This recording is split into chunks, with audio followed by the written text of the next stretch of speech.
So this might not be news for anyone, but if you're just trying to stick on a non-clamped grip, which I've just taken an age to get off using a spoke and some oil, just use some hair gel. Tiny little bit, enough to lube it up. A little bit on there, a little bit on there. It slides on beautifully, and in about, or overnight, that'll be stuck beautifully. Get rid of that, that can go there.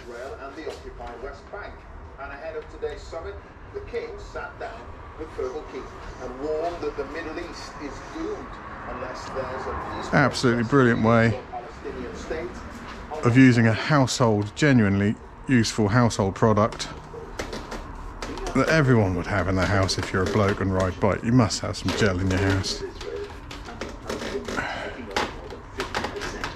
There we go, all done.